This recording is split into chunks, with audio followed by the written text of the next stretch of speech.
Good morning and welcome to the new episode of Becoming Bitter.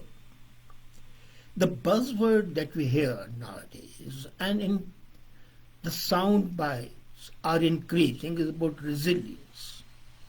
Resilience is important, especially when the times are unstable socially and from an economic point of view.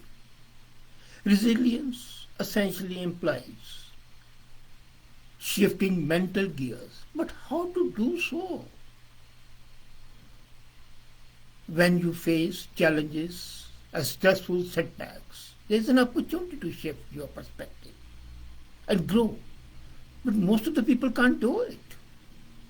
Imagine two equally talented graduates at their first job. Within 1 year, both were laid off due to downsizing. Normally it happens.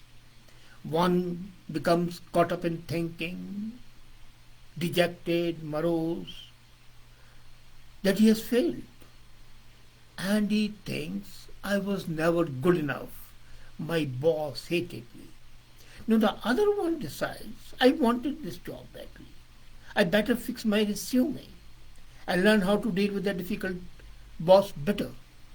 Now tell me, who do you think moves through adversity more quickly?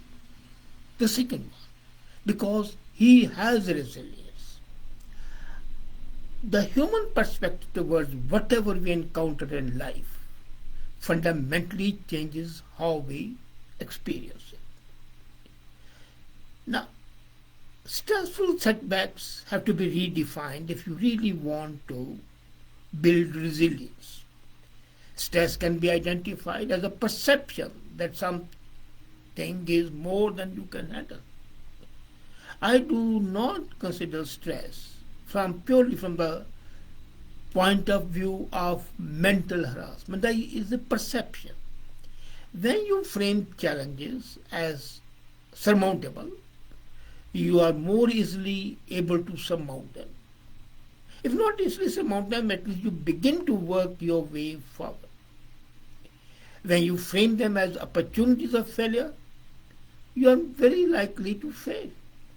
So you have got to perceive the stress, the setbacks in a different manner. That may sound like a cliche to you, but it is a foundation for the resilience research. Resilience relies on how you perceive your life. That's the most important thing. And if you perceive your life properly, then there's no reason that you should be successful. As a matter of fact, we do not perceive things properly. Maybe we get queasy watching our child on the stage for the first time, anxious, we start thinking. And then the thoughts that come to us are layers, assumptions, perspectives, and mental filters. The child is appearing and the mom says, I didn't prepare her enough. She's going to embarrass herself. I must do something to save her. If we feel our role is to protect kids from everything, that moment on the stage becomes miserable. If you recognize you cannot shield your child from every hurt, you have done your best. The child will learn from the experience. Consider, and people do, I'm almost as stressed as the child is. Hope it goes well, but in case it doesn't go well, fine. We'll tackle it. Now the mother's perception changes and that transfers itself to the child.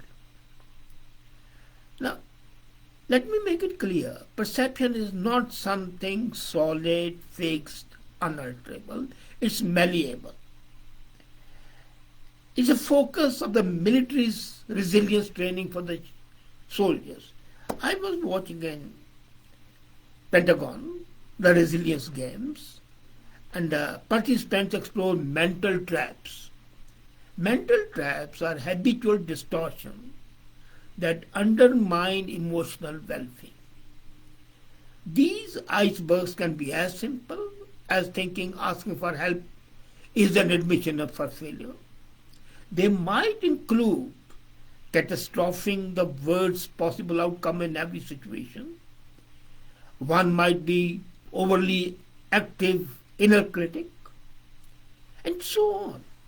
But with mindful practice, you learn to hold these petals in the light and question yourself.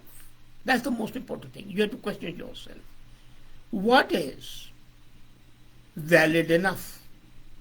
If anything, is it useful? And without belittling yourself, without destroying your, shall I say, self-esteem, if you can think that, then you're successful. Without demeaning or forcing yourself to unnatural positive, you observe with curiosity and redirect yourself until the new habits develop. That is basic of the resilience. But can you do it? Why not? Now what happens is uncertainty and change are inevitable in life. Let's be very clear about it. If the only relief you are seeking to battle uncertainty is into submission, then you would not feel stressed. But if you submit, you are losing your self-esteem. So when you try to fix all that you face, and reach for a perfect picture of happiness, you are undermining your best intentions.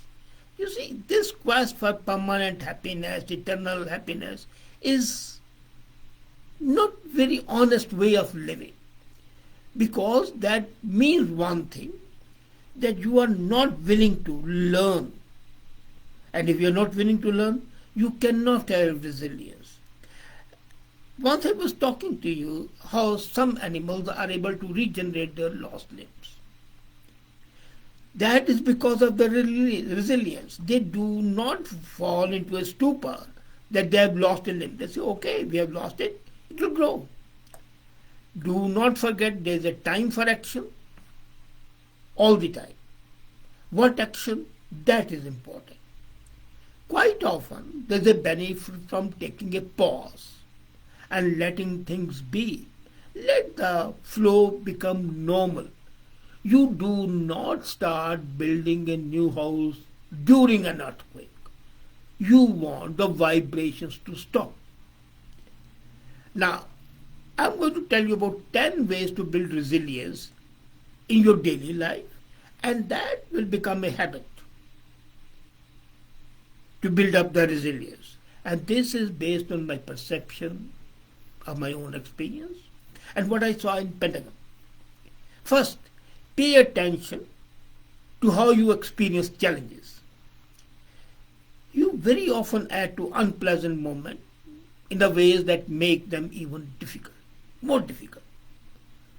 Have you ever noticed when you're under stress how your body feels? How your emotions are evolving? What your thoughts are? Are you projecting difficulty of years into the future, transporting them into the future, which may never happen? Are you caught up in regret and resentment? And here I will tell you, my common statement always is, having regret or resentment is like a pig wallowing in mud. So are you a pig? You have to decide it. Because human beings don't wallow in mud. Doers and go-getters don't wallow in mud. Pigs do. You also, when you are paying attention to your experience challenge, also try to separate your perspective. This shouldn't be, nothing ever changes. I shall be able to manage this on my own. That's not done. This shouldn't be, why not? Nothing ever changes, why not? Things always change.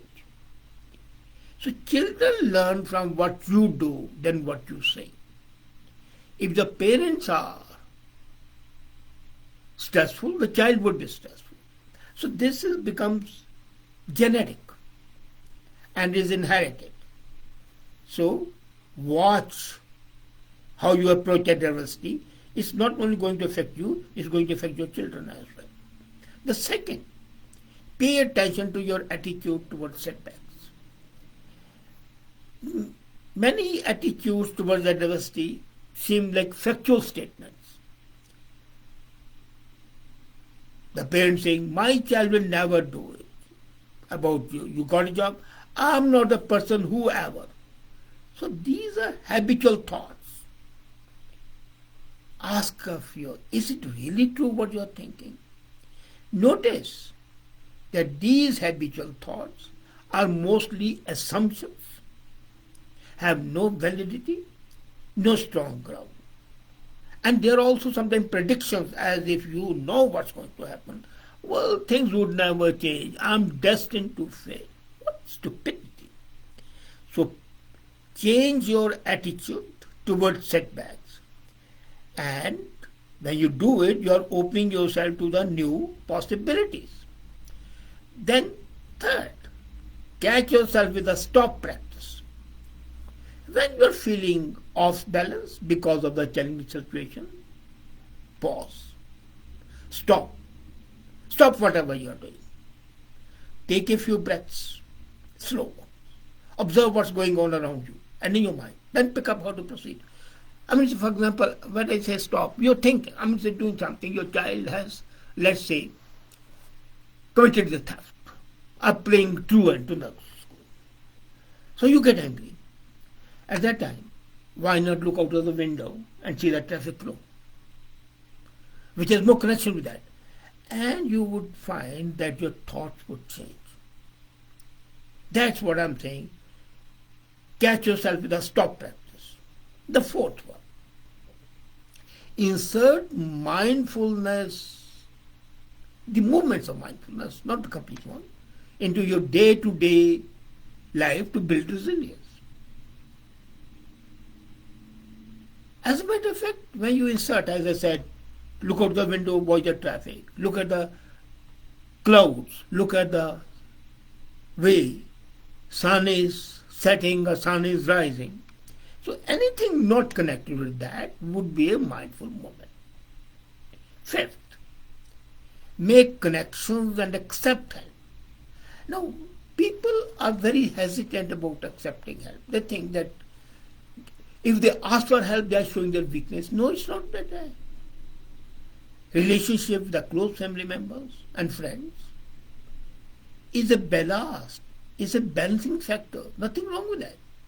Reach out for support when needed, but the support should be of a very temporary nature, just to give a blast of some time. If you start using it all the time, then you are becoming a cripple, mental cripple. Don't do that. Next is, be careful, monitor yourself for the mental traps. Whenever your mental iceberg faces you, pause. Label them. Redirect. For example, if you feel shut down by fear, acknowledge the fact that you are afraid. And then refocus on something useful. Think of the first step to be taken and take the first step. Think, act. You will automatically get over the catastrophe that's facing you. For example, your child is sick. It has been sick for some time. The family doctor can't do anything. So think, okay, the child is sick. I'm going to call the pediatrician today and get a referral. Fine. You would not ensure the child is okay, but you're taking a step towards saying the child is okay. Your child has bunked from the school or the college. Instead of saying, well, my child is going to be low for, he's going to be no way, he's going to be failure. Say, okay, let me go and talk to the teacher and also talk to his friends. Peer pressure is the most important thing. So monitor that.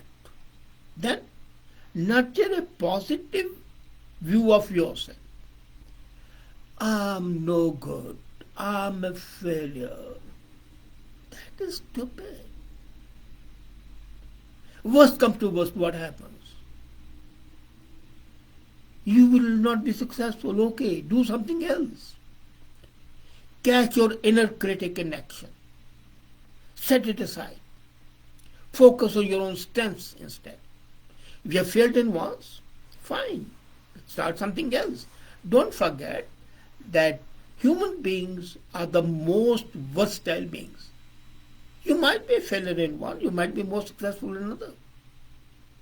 So nurture a positive view of yourself. I wish I had done it differently. Yes, but then do it. Then the next one, very important, aim to accept the change and uncertainty. Don't forget, change and uncertainty is part of living. No amount of going to temples and churches, gurdwaras is going to change it. Nothing. Going to the religious place might give you peace of mind, but it won't change the situation positively. So you have got to act and accept that the change would be there. It's a misperception that the change is not going to be there, that uncertainty is not going to be there. And that undermines the well-being and resilience in fighting whatever you're facing. Even when something upsetting happens, separate the experience from a broader expectation that it shouldn't have happened. I mean, if thing has happened, then ruminating and thinking it shouldn't have happened is not going to solve. So ensure and take proactive action how to change it. And that automatically steps up to the ninth part. Develop step-by-step goals. Take decisive action. Rather than detaching and wishing stress away, remain proactive. You see, your problem, or most of the people's problem, is that they are reactive. They react. They are not proactive. If you are proactive, you will automatically be resilient. And that would not need to be forced into you. You don't need an injection. When tasks seem sometimes unachievable, ask yourself, what's one small thing I can accomplish that moves me in that direction that I want to go? One small thing. And one step is the beginning of your success. And the last and most important thing, love yourself. Take care of yourself. Engage in the activities that you enjoy and you find relaxing. Take care of yourself because that helps you to keep your mind and body primed for resilience. If your mind is sick, even if the body is sick, and the healthy mind can get over that, let me tell you. And I'm telling you from my personal experience. So take care of yourself and love yourself. And if you do that, you'll be successful. And these 10 steps which I've talked about are essential steps towards shifting your mental gears. I'm not using the word resilience because resilience, as I said, is become a buzzword. And when the word becomes a buzzword, it loses its real significance.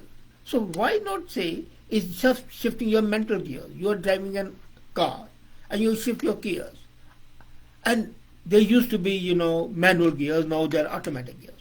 So once you take these steps, your brain would develop automatically these mental gears and shift them as and when required. And that's what is needed. So, to become better human being, these steps will enable you to be a better human being because you learn how to shift your mental gears, which should become a part of habit with you. Try it and you will feel great. Thank you.